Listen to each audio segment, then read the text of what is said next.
Good evening and welcome to Sunset News this Tuesday evening. As always, we bring you news, community stories, economics, weather and sports. I am Diana Master. In the news tonight, speaking at the African Ombuds Research Centre training in Windhoek, ASAP said corruption should be treated primarily as a service delivery crisis, arguing that prevention is more effective, less costly and more sustainable than relying on prosecutions alone. He said while law enforcement remains necessary, it should be used as a last resort and applied without fear or favor. He says preventing corruption is more effective, less costly and more sustainable than combating and enforcing it.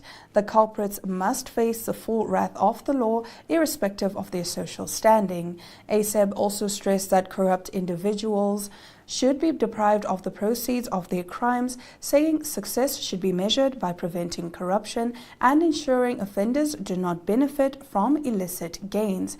His remarks provide the clearest indication yet of the direction he intends to take when he succeeds long-serving ACC Director General Paulus Noah, whose 2-decade tenure ends this month.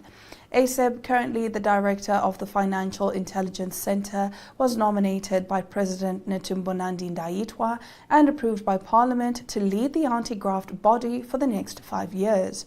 He assumes office amid growing public calls for the ACC to rebuild confidence and strengthen its response to high-profile corruption cases.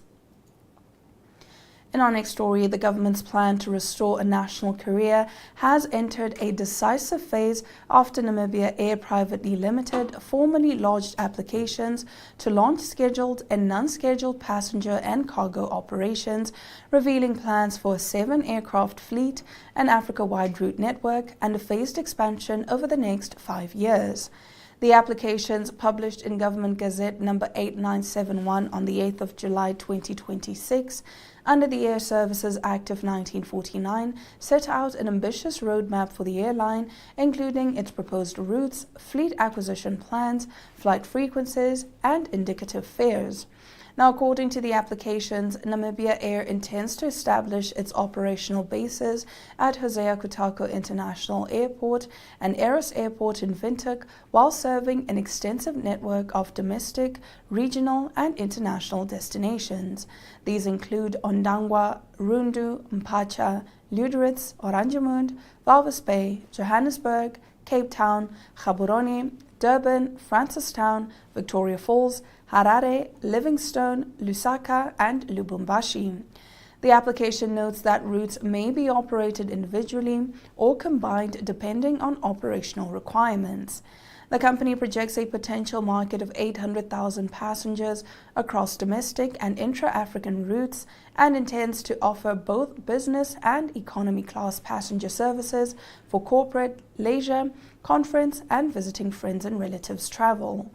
It also plans to transport airmail, general cargo, express freight, perishables, live animals, dangerous goods, valuable cargo, heavy cargo, human remains, and dry ice. Now, employees at Superstar Keetmanshoop will receive only half of their July salaries after the supermarket said an alleged internal theft left it without sufficient funds, as a 23-year-old supervisor accused of stealing more than 510,000 Namibian dollars was remanded in custody. An internal notice seen by Network Media Hub says staff will receive 50% of their salaries on the 23rd of July, with the remaining balance to be paid on or before the 3rd of August. The development follows the arrest of 23-year-old Morris Kepepiso, a supervisor in the supermarket's petty cash department, who was accused of stealing more than 510,000 Namibian dollars. Police allege the money was stolen between the 1st of June and the 7th of July by failing to properly record FNB Cash Plus transactions and maintain documentation for petty cash payments. Kepepiso made his first appearance in the Keetmanshoop Magistrates Court, where the state opposed bail, saying investigations are still at an early stage and that more arrests are expected. The matter was postponed to the 28th of September for further investigations, and Kepepiso remains in custody. He has not yet entered a plea and remains presumed innocent until proven guilty. Closing off our top stories, the ministry, in partnership with the United Nations Development Programme, will launch the new electronic identity cards, or EIDs, in September. A public awareness campaign will begin in the Omaheke region from the 27th of July to the 5th of August to educate residents about the new system and address concerns. Now, speaking on NBC's Talk of the Nation, Ministry Director Oscar Mohapi dismissed claims that the electronic IDs are linked to the mark of the beast. Mohapi explained that the microchip embedded inside the card securely stores the holder's personal information and fingerprint templates, allowing institutions such as banks to verify identities more efficiently. He added that the new IDs will remain physical cards but will be valid for 10 years, with government planning to introduce reminders before they expire. The Office of the Prime Minister said the EIDs form part of Namibia's broader digital public infrastructure aimed at enabling citizens to access multiple government services through a single digital identity. That brings us to the end of our top stories. After the break, we bring you our Community Talk segment. Namibia is a land of movement, with waves that never stop reaching forward. Here, adventure is not something we search for. It is something we are born into. In every corner of this country, creativity rises, from artists, from athletes, from dreamers.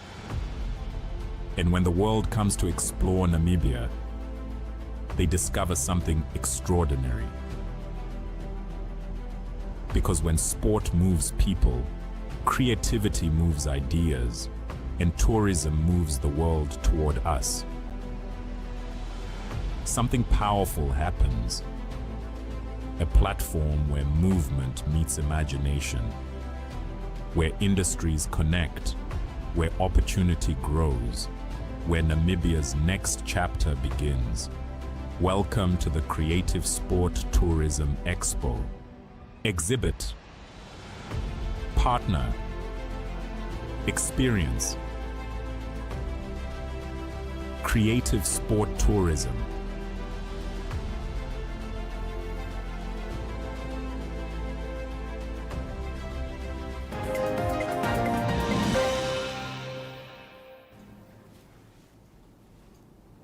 Getting into our Community Talk segment, the Namibia Sports Commission, with support from the Sports Ministry, handed over the incentives to 5 sports federations in Windhoek under the National Sport Reward Policy.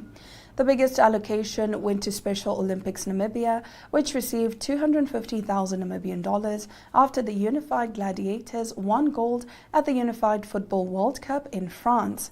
The Namibia Inline Hockey Federation received 220,000 Namibian dollars for the men's team's bronze medal at the World Games, while the Namibia Full Contact Martial Arts Federation received 176,000 Namibian dollars for its medal haul at the World Championships in Poland.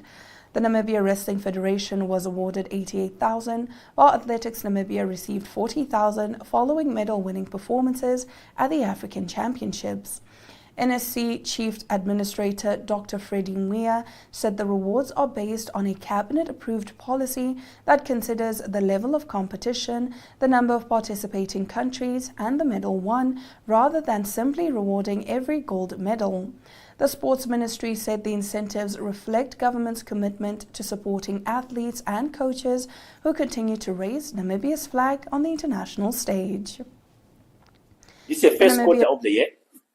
The value of 774,000 during the first quarter will be awarded to the following sports codes.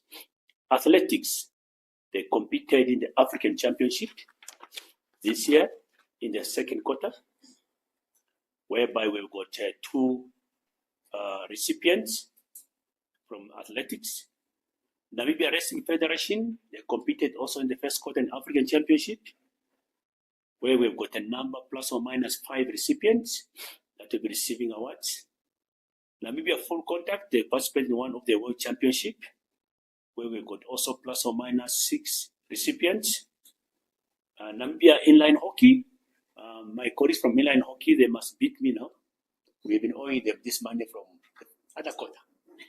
The problem is when we requested the previous quarter, we forgot to put you on that list because the previous quarter, the month of February, we gave plus or minus 1.2 million from government. So you can see in the first, end of the quarter 2025, 2025 up to 2026, the fourth quarter, there was not 1.2 million, and you were supposed to go to 1.4 million. So forgive me, but today you are part and parcel of the first quarter. It's always good to wait because that money would have gone already now. So at least now you are getting that money.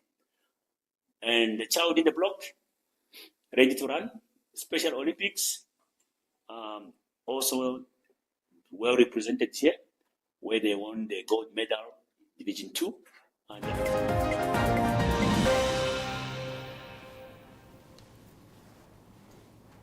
the Namibia Trade Forum and the Namibia Investment and Finance Academy have signed a cooperation agreement aimed at expanding trade opportunities for local entrepreneurs. The partnership will focus on equipping businesses with the skills, knowledge and support needed to participate more effectively in domestic and international trade. Acting Namibia Trade Forum Chief Executive Rodney Hoeb said the collaboration is intended to make trade more inclusive by helping more Namibian businesses take advantage of existing market opportunities. The two institutions say the agreement will strengthen trade capacity and support economic growth through improved access to finance, investment knowledge and export opportunities. Let's take a look. Spaces where we find ourselves to interrogate facts against policy alignment, against other foreign interventions. We interrogate these facts, and then when we interrogate them, we have to bring them to the forth. And that is where we see the need of engaging with NIFA and the platform they have created.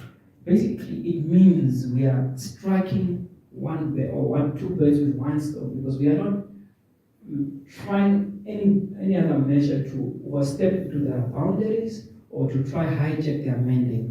But we complement what they already do, and we acknowledge what they already do, and that they have occupied a niche segment within the economy.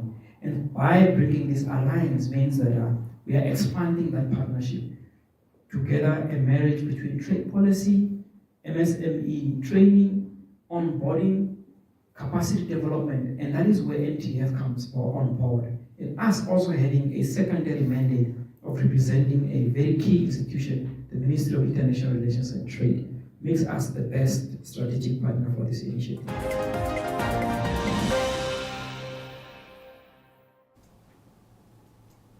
Stick around, the latest in economic news to follow right after the break.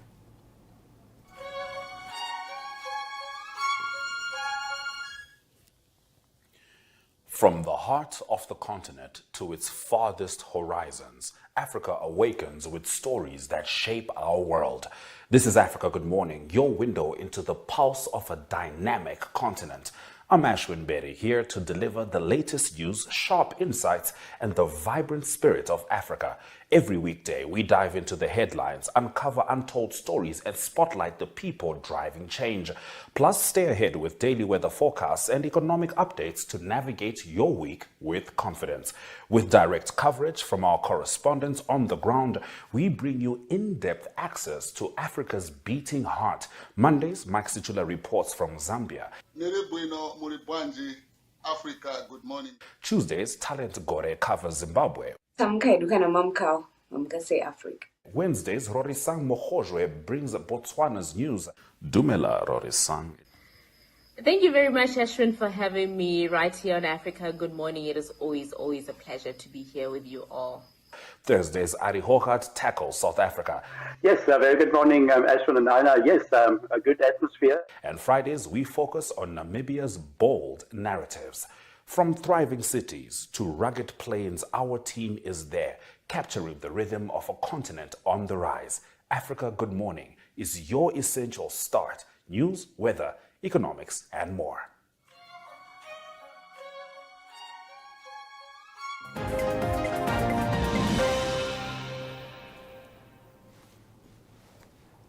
Headlining our economic news tonight, leaders and experts have gathered in Swakopmund for the Africa Public Service Day 2026 commemoration, with water and sanitation high on the agenda.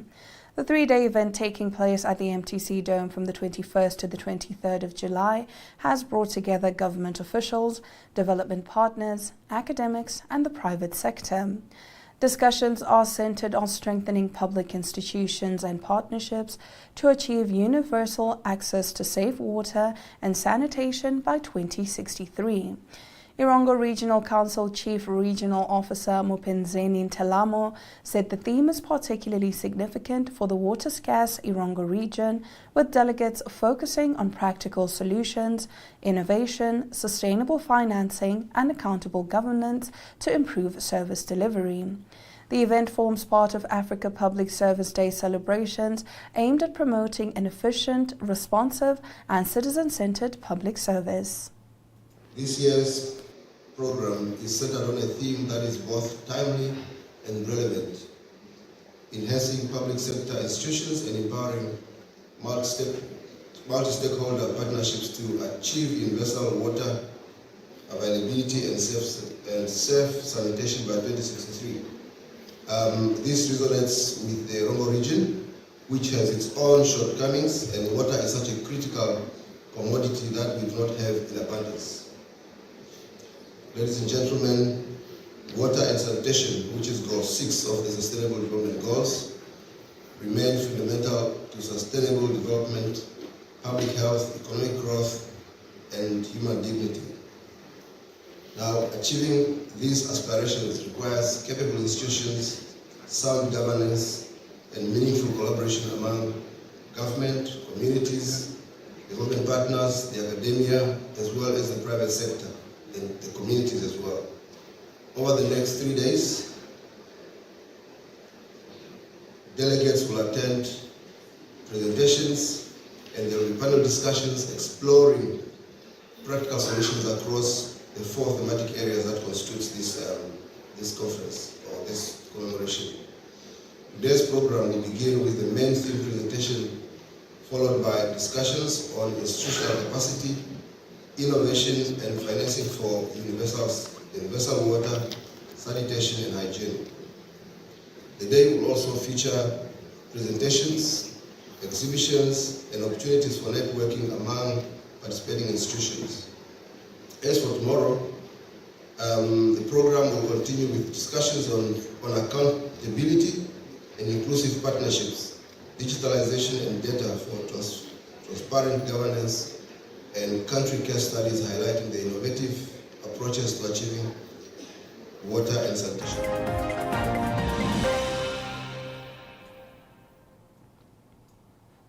And now let's take a look at the financial indicators. The Namibian dollar trades at 22.19 against the British pound, 18.87 against the euro, 16.53 to the US dollar, and 2 Namibian dollars and 44 cents buys you 1 Chinese yuan. Looking at commodities, all commodities are up, with copper taking the highest hit at 3.01%, now trading at $6.45 per pound. And now, right after this, we bring you the news headlining the international scene. Stick around.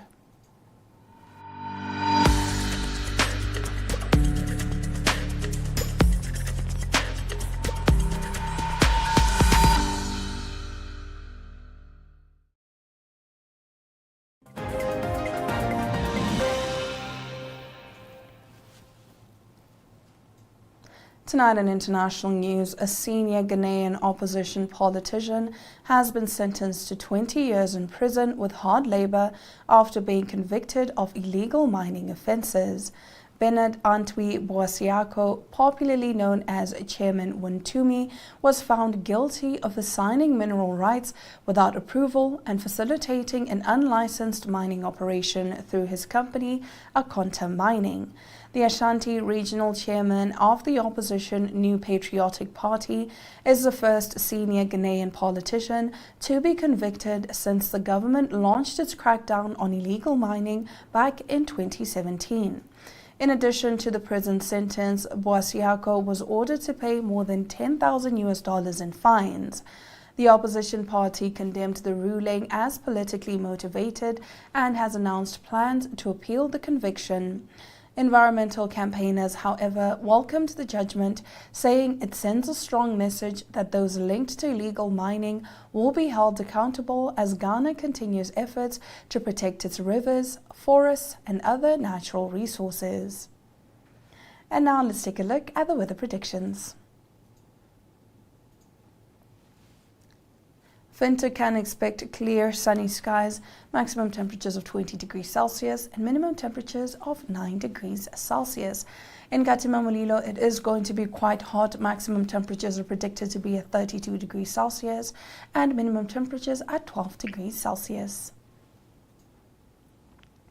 Looking over at the coast in Walvis Bay, maximum temperatures are predicted to be at 19 degrees Celsius and minimum temperatures at 11 degrees Celsius. At Yamsflay, it's going to be hot, maximum temperatures of 22 degrees Celsius to be expected and minimum temperatures of 11 degrees Celsius. And now it's time for the sports news, courtesy of the Sport Wrap Desk with Ari Hochad.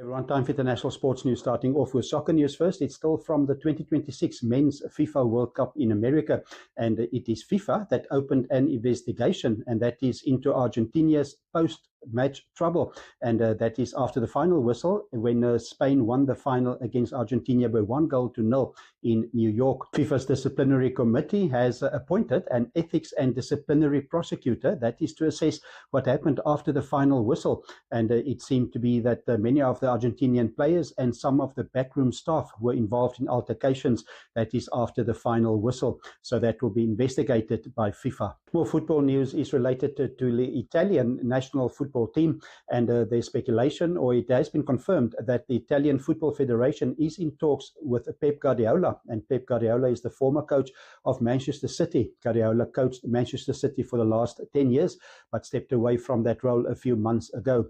So it is the Italian men's soccer team that did not perform well the past few years. In fact, they have not qualified for the FIFA Men's World Cup for the last 3 tournaments. It is Pep Guardiola that also played in Italian league soccer when he was still a player, when he was younger, and he's also fluent in Italian. So according to reports, he met some of the officials of the Italian Football Federation, and so the talks is ongoing. Closing of today's international sports news, it is golf news. The new men's golf rankings is out after the British Open golf tournament was completed over the past weekend at Royal Birkdale.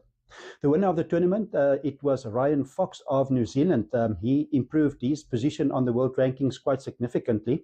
He is now number 22nd in the world rankings. Before the start of the tournament, he was 56 in the world, so he bettered his position by 24 positions. Also, there's a new number 3 player in the world, and that is Cameron Young, that just missed out in winning the title. He was second at the British Open, and he improves from number 4 in the world to number 3 in the world. Number 1 in the world is still Scotty Scheffler of the United States, and it is number 2 on the world rankings at the moment, still Rory McIlroy. The best placed Southern African player is Casey Jarvis from South Africa. He finished tied for 6th in the tournament, and that put him up from 82nd in the world, up now to 63rd on the world rankings currently. That's international sports news for today. Hope you have a great sport day. We'll talk international sport again tomorrow. Goodbye.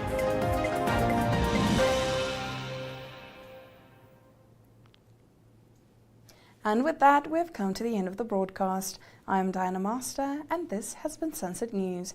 Don't end your day without us.